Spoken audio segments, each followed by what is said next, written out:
Assalamualaikum warahmatullahi wabarakatuh. Teman-teman sekalian dimanapun Anda berada, Alhamdulillah kita bisa berjumpa lagi di channel atau official. Pada kesempatan kali ini saya akan memutarkan sebuah video yang menurut saya sangat penting untuk diberikan sebuah tanggapan ya. Artinya saya temukan video ada seorang yang memang pro terhadap Bapak Alawi dan kontra terhadap Kiai Imad. Orang tersebut menyekokkan kepada netizennya ataupun kepada rakyat media seperti itu ya, dengan sebuah narasi yang menurut saya nalarnya itu sangat menyayangkan sekali ya, nalarnya sangat menyayangkan sekali. Artinya cekokan-cekokan yang sudah dilontarkan ini sangat disayangkan apabila tidak dikonter seperti itu, apabila tidak dikasih sebuah kritikan atau tanggapan ya. Jadi pada kesempatan kali ini saya akan memberikan sebuah tanggapan, dan teman-teman yang ingin memberikan tanggapan juga berikan tanggapan di kolom komentar seperti itu ya. Namun sebelum kita berikan tanggapan, videonya harus diputar terlebih dahulu ya. Kita lihat terlebih dahulu seperti apa narasi yang sudah disampaikan. Maka biar tidak panjang lebar ya, kita intro terlebih dahulu, setelah itu kita simak seperti apa videonya.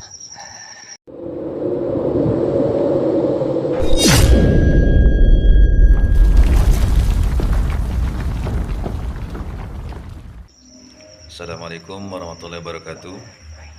Pada saudara sekalian dimanapun berada, para muhibin dan juga para pembenci habaib yang semoga dapat hidayah. Ada pertanyaan, kira-kira siapa ya itu yang menerima dan mendukung daripada tesisnya Imad? Coba dah. Kalau saya rasa kayaknya ini yang menerima dan mendukung ini pasti dia nih, orang-orang di luar Ahlussunnah wal Jamaah.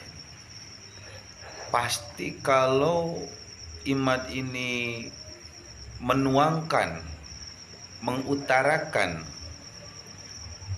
tesisnya penemuannya tentang nasab habaib yang terputus kepada golongan-golongan Wahabi, pasti langsung didukung. Karena Wahabi ini anti habaib. Dan kepada orang-orang komunis, karena komunis ini anti habaib. Kepada Mu'tazilah, kepada Khawarij, kepada liberal, oh ini orang-orang yang sangat benci dan anti kepada habaib. Dan benci juga kepada ajaran Ahlussunnah wal Jamaah. Maka kemungkinan besar yang mendukung, yang menerima daripada tesis-tesis rungkadnya Imad Al-Kaburi, Al-Kadzabi, Wahalusinasi, ini sepertinya golongan-golongan mereka. Karena kalau Ahlussunnah wal Jamaah bisa dipastikan tuh, kalau bahasa mohon maaf ya, mustahil. Kayaknya mustahil lah. Karena dari dulu Ahlussunnah wal Jamaah selalu percaya habaib itu adalah juriya Rasulullah SAW. Nggak ada perbedaan pendapat, dan mencintai habaib itu tanpa syarat, tanpa harus tes DNA, tanpa harus apa, udah mutlak, nggak perlu ada pencarian-pencarian dalil lagi. Itu bagi Ahlussunnah wal Jamaah. Nah pertanyaannya, bagaimana kalau ada orang Ahlussunnah, ngaku Ahlussunnah tapi percaya, munafik kayaknya. Pura-pura Ahlussunnah padahal bukan. Munafik jelas. Kategori munafik ini bisa didasari awalnya itu dengan kebencian. Yang kedua karena kedengkian. Makanya kedengkian ini bisa menimbulkan orang munafik. Salah satu kata Bagur sekumpul, orang yang bakal mati su'ul khotimah walaupun dia ahli ibadah, orang yang memiliki kedengkian, iri hati kepada orang lain. Jadi kalau ada kiai-kiai yang mendukung Imad, ini pasti kiai-kiai ada kedengkian dengan habaib. Apa dia penceramah atau dia ke kiai mungkin punya pesantren kalapamor, itu pasti. Itu pasti ada kedengkian yang menimbulkan diri itu menjadi seorang munafik. Jadi tesis Imad ini sangat didukung ini, yakin saya mah, tetapi dengan golong-golongan ya di antara tadi di luar Ahlussunnah wal Jamaah itu. Jadi nggak aneh kalau tetap diterima, itu nggak aneh. Bahkan saya yakin bentar lagi dia bikin tulisan-tulisan yang luar biasa. Itu watak orang Wahabi seperti itu. Jadi nggak usah kaget kalau dia nggak diterima, nggak mungkin, pasti diterima karena ada golongan-golongan Wahabi tadi yang benci dengan habaib, komunis, kemudian liberal, munafik, Khawarij, Mu'tazilah, ini kan yang benci dengan habaib. Ya, jadi dia selalu ada penerimanya, dan orang-orang yang menerima itu seperti itu. Ahlussunnah itu nggak mungkin menerima. Semua Ahlussunnah yang mengaku Ahlussunnah wal Jamaah, Asy'ari, Al-Maturidi, Asy-Syafi'i, itu nggak mungkin menerima. pasti menolak daripada apa yang dikemukakan oleh Imad CS ini. Ya, semoga manfaat. Assalamualaikum warahmatullahi wabarakatuh. Jadi itu ya, sangat jelas sekali dari apa yang sudah diungkapkan di dalam video yang baru saja kita simak. Kemungkinan ada dari sebagian kalian yang menyimak video barusan sepakat dari perkataan tersebut. Artinya perkataan orang yang baru saja kita simak. Kalau saya pribadi, kalau boleh saya menyikapi hal tersebut ataupun ungkapan tersebut, orang tersebut berlebihan ya, menyampaikan dengan penyampaian yang sedemikian rupa.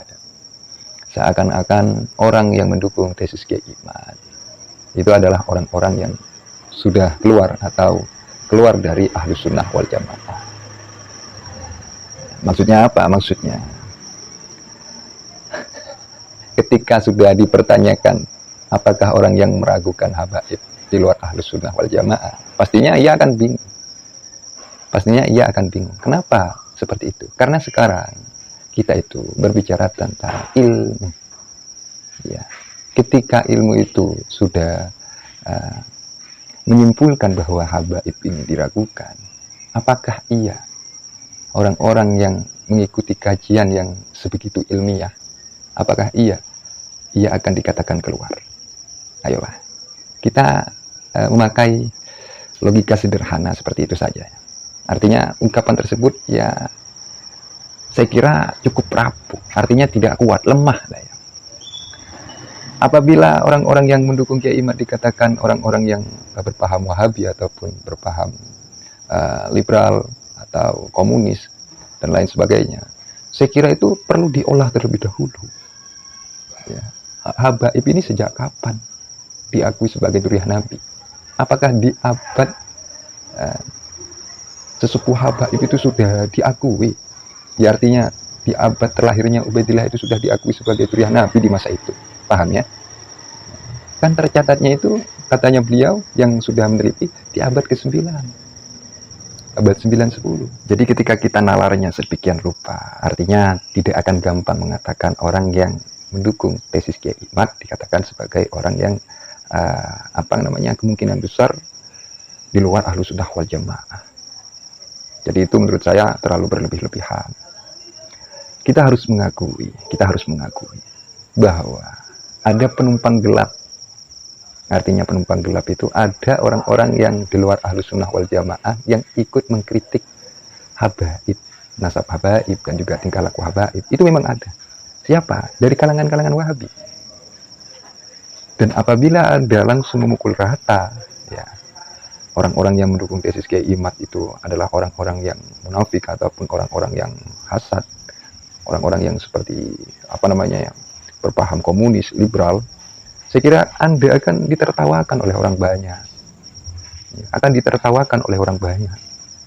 Karena ketika kita berbicara tentang ilmu, tentang sebuah pengetahuan, ya, kita harus yang namanya mengikuti pengetahuan itu terlebih dahulu. Masalah apa nanti keputusannya, andai saja habaib adalah benar-benar bukan dzurriyyah Nabi, ya Anda harus terima seperti itu. Jadi kita harus kita harus berpegang teguh atas pengetahuan itu sendiri. Tesis Kiai Imad menunjukkan habaib bukan dzurriyyah Nabi. Jadi jangan lalu pendukung tesis Kiai Imad Anda katakan orang yang munafik, orang yang hasad, dengki, orang yang apalah itu. Jadi itu saya kira terlalu berlebih-lebihan. Ya. Jadi perkataan Anda saya kira sangat lucu. Apakah ia orang-orang yang tidak mempercayai nasab habaib bukan Ahlus Sunnah wal Jamaah? Apakah ia itu sudah clear seperti itu kesimpulannya? Jadi sekarang kita itu tidak berbicara tentang hasad, tidak berbicara tentang dengki, tidak berbicara tentang sebuah hal yang saya kira berbau perkataan-perkataan yang ngawur. Bukan. Kita sekarang mengambil jalan jalan ilmiah yang sudah ada. Artinya kita ingin mengetahui fakta sebenarnya. Apakah benar-benar habaib itu dzurriyyah Nabi atau bukan, seperti itu. Jadi itu ya, bahasa netralnya seperti itu.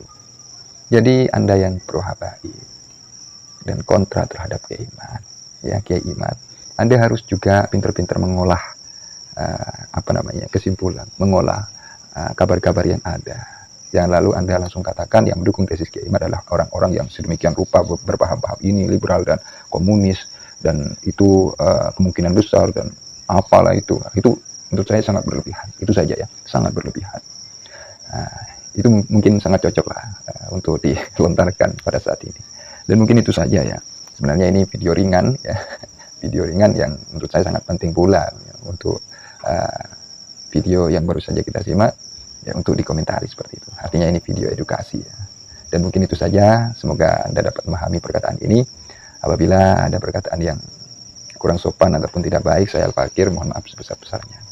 Ini sebatas komentar dan pencerdasan seperti itu ya. Mari kita berpikir secara cerdas. Jangan lalu kita menyimpulkan sesuatu dengan kesimpulan yang kurang elok ya. Itu saja akhirul qaul dari saya. Terima kasih apabila ada kekeliruan, kesalahpahaman dari apa yang sudah saya ungkapkan, dari apa yang sudah saya pahami. Saya Al-Fakir atau Official mohon maaf sebesar-besarnya. Akhirul qauli dinas siratal mustaqim. Wassalamualaikum warahmatullahi wabarakatuh. Terima kasih.